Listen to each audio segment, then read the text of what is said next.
Well, I'm back.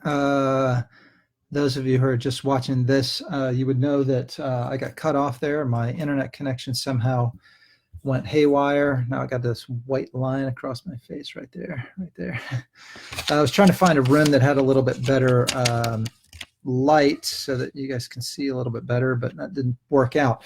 All right, so we're talking about the top 10 foods to avoid for pain. I did mention on the earlier video where I got cut off that I did a video earlier today that you should watch if you're waking up at night and you have to pee. All right, so if your sleep, that vital, healthful sleep is interrupted because of your what you feel are your bladder habits, you need to look for that video earlier that I did today so that you can get some information on that. So we were talking a few minutes ago before I got cut off on the top 10 foods to avoid for pain.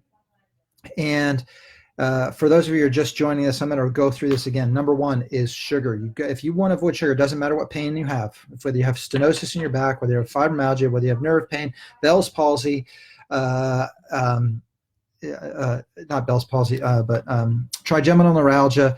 I don't care what type of pain you have or what it's from. Maybe you've had a pain from a tick bite. Maybe you have pain from medication reaction. You need to avoid these foods if you want to reduce your pain, all right? Because we want to reduce inflammation. That's the goal, right?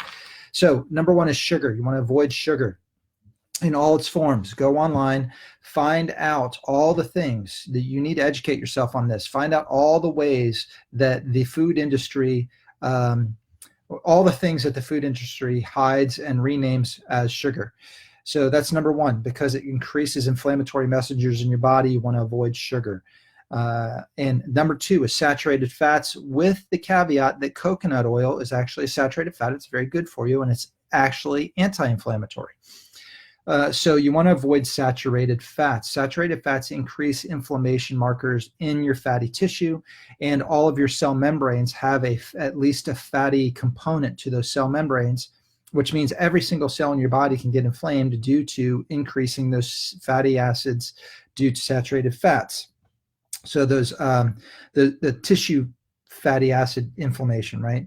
So trans fats, okay? Trans fats are those things like partially hydrogenated oil, things that actually say trans fatty acids. You need to avoid trans fatty acids. If it says hydrogenated on it, that is a trans fatty acid. You need to avoid trans fatty acids. So I'm going through my list here, make sure I cover all of it. It's been proven, by the way, proven that trans fatty acids contribute to systemic inflammation. You want to reduce and avoid systemic inflammation. So, hey there. So omega-6s, okay? Omega-6s are, we got to run and see a patient in a couple of minutes here. So let me just check this. Good. So omega-6s are needed in your body. You need to have omega-6s. They are what are considered an essential fatty acid. However, most people's diet, at least in America, are, instead of being a 50-50 ratio omega-3s to omega-6s, that's about what a diet should be. That's what your cell membranes should be. Your cell membrane should be the amount of omegas in your cell membrane should be 50% omega-3s, 50% omega-6s. Most people in the United States, it's 50-1 omega-6s. It makes your cell membranes very rigid. If they're very rigid, we get arteriosclerosis, we get pain, we don't get flexibility, we get lack of proper movement, and we get lack of ability for things to pass through the cell membrane, nutrients passing in, toxins passing out. We want to reduce our omega-6 intake, okay? So this is not going to be for everybody. You need to check this for yourself. But eggs, funny enough, eggs can trigger inflammation in many people. They contain arachidonic acid, and for many people, eggs will increase inflammation. And a lot of people go to eggs because they're a great source of other nutrients, and it doesn't mean you have to avoid them all the time, but eggs, for many people are consuming too many of them for their body. I'm not saying everybody, but many people are consuming too many of them. It's increasing inflammation markers and therefore increasing pain. So you may want to check eggs. It's just one of those triggers for many, many people. Refined carbohydrates. Look, folks, if it's been processed, you got white flour, white wheat, white potatoes, all these things that are refined, get them out of your diet. They're bad for you. They're going to increase inflammation. We want to help you avoid pain, right? We want to reduce inflammation. MSG. MSG is not just found in Chinese food, okay? It's found in your salad dressings. It's found in soup mixes. It's found in deli meats. Okay, so we want to avoid MSG. It can increase inflammation and increase pain, and it affects your nervous system in a bad way. So this one's not really some of these are not really foods, if you will, but they're food additives, gluten and casein. So gluten goes back to the refined carbohydrates, right? What's in all those refined carbohydrates? Wheat, which means you're going to have gluten, okay?